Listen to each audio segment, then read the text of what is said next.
السلام علیکم ملګرو. د عمران خان یو جلخ کار کېدو په وجه پرون عمران خان عدالت ته نه دی پیش کړل شوی. جی د جج مخکې د عمران خان حواله سره سویلی او بیا په سایفر کیس کې چې کم جج حکم جاری کړو چې په 28 نومبر به عمران خان عدالت ته پیش کیږي. عمران خان ولی عدالت ته پیش نه کړل شو؟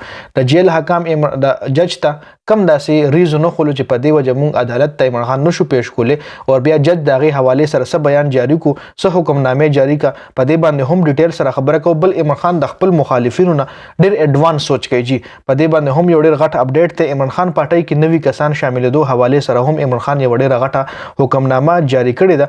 بل پارټي کې چې کم اختلافات حواله سره کم خبرونه مخې راغلي چې عمران خان پارټي کې اختلافات دي په کې پی کې سپیشلی، نو دغه حواله سره هم عمران خان سره اهم پیغام جاری کړی دی.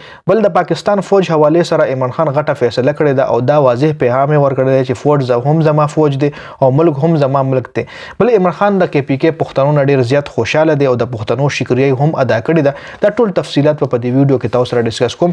ویډیو خپل هم مکمل وګورئ او مخکې ملګرو سره ضرور شریک کړئ. تو نه پهله خو د عمران خان پرونه چې کم سایفر کیس پیشي و په 28 نومبر په عدالت کې دغه حواله سره خبره کو. د عمران خان د یو جلک د یری د نه عمران خان عدالت کې پیشي نه د کړل شوی او عدالت کې یو وجه خول شوی د چې عمران خان ته سکیورټي خطر ده. اصل کې سایفر کیس کې جج حکم کړو چې عمران خان په عدالت لا په 28 نومبر باندې پیش کیږي. سایفر کیس مخکې نه اډیاله جیل کې شروع چې بیا جج دا غټرایل غیر قانوني قرار کړ او بیا جج عمران خان ته په 28 نومبر عدالت کې د حاضرېدو حکم هم کړو او بیا جج عمران خان په 28 نومبر مطلب چې ته په 28 نومبر جج ته په عدالت کې حاضرېږي. دا کیس موږ په عدالت کې مخکې بوزو، نور به موږ په جیل کې نه بوزو. اډیاله جیل کې موږ عدالت نه لګو بلکې تبه عدالت لراځي او په عدالت کې به دا کیس موږ مخکې بوزو.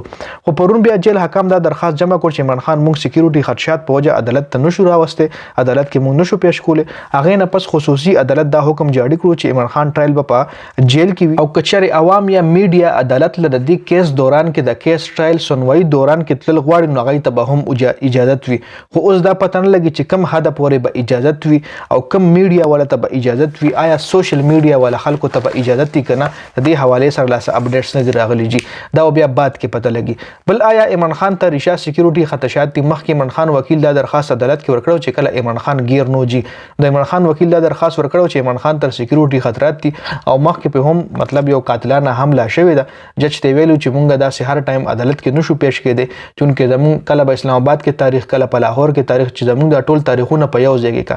جج یو د عمران خان وکیل یو ریکوست جج لکړو جی چې په هغه چیف جسټس عامر فاروق ویلو چې زندگی د الله امانت ته مونږ ټول به یو نه یو ورځ مرو او بل کچره عمران خان خوګ دی او راتلې نشي نو امبولانس کې دراشي.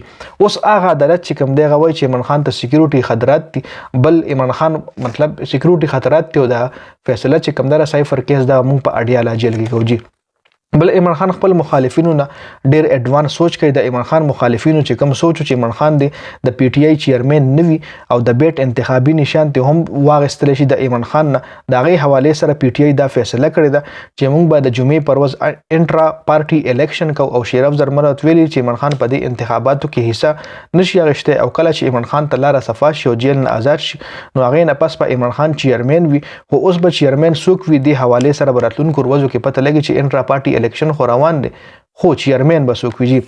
بل عمران خان خپل پارټي اعلی عہدیدارو ته دا حکم جاری کړی چې زما د اجازت نه بغیر به یو کس هم په پی ټی آی کې نه شاملوي. چې څوک هم په پی ټی آی کې شاملېږي پیله به ما نه تاسو کوي او هغه نه پس په ځا کس پروف کوم نو ال به تاسو په پی ټی آی کې شاملوي. او د پی ټی آی جنرال عمر ایوب دا حکم نامه ټول د پی ټی آی عہدیدارو ته جاری کړی دا چې پی ټی آی کې کم کس هم اعلان کوي د بلې پارټي ناراضي نو پیله به عمران خان هغه کس اپروف کوي، هغه نه پس په هغه کس تاسو خپل پارټي ته راولي، پارټي کې بوله ویلکم کوي. جی بل پی ټی آی کې اختلافاتو حواله سره عمران خان سو حکم جاری کړي په هغه باندې هم ډیټیل سره خبره کوو. په کې پی کې پی ټی آی کې اختلافاتو خبرونه په سوشل میډیا ډیر زیات وایرل شوي و. جی په کې پی کې په پی ټی آی کې ډیر زیات اختلافات نو هغه حواله سره عمران خان دا حکم جاری کړی چې صوبای صدر علي امین ګنداپور په کنونشن ته حتمی شکل ورکړي او څوک چې د علي امین ګنداپور پوره حکم نه مني مطلب داغه د حکم خلاف ورزي کوي نو داغه خلاف مونږه کاروایی کوو د پارټي په سطح باندې. جی بل عمران خان د پاک آرمی حواله سره دا پیغام هم جاری کړی دی چې فوج زما فوج دی او ملک هم زما ملک دی.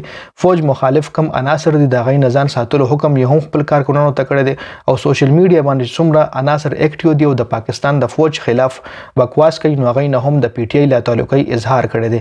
او پی ټی آی کسان چې په میډیا د فوج خلاف بکواس کوي نو غي سره مطلب پی ټی آی ته پکار دی چې هغه سره خپل تعلق ختم کړي او دا تاثر د ختم کړي چې پی ټی آی د فوج خلاف دی. دا ټول خبرې شیر افضل مروت کړي دي. هغه دا ویلي چې دا ټول خبرې د عمران خان د خلی خبرې دي. بل عمران خان په کومه خبره پښتنو ته سلام پیش کړی دی او په کومه خبره پښتنو نه ډیر زیات خوشاله دي. په کې پی کې چې کوم ورکرز کنونشن شوی دی دا غي کامیابی او د عوام جوش نه عمران خان په جیل کې خبر شوی دی او په هغه عمران خان ډیر خوشاله دی او د کې پی کې عوام ته خیراج تحسین هم پیش کړی دی او عمران خان ویلي چې دا سلسله به کې پی کې نه څنګه د کې پی کې عوام راوتلې دا سبوزدار سلسله په ټول ملک کې د کې پی کې نه خوريږي. په دې ویډیو کې دا اپډیټ سو ډیر زیات مننه. والسلام.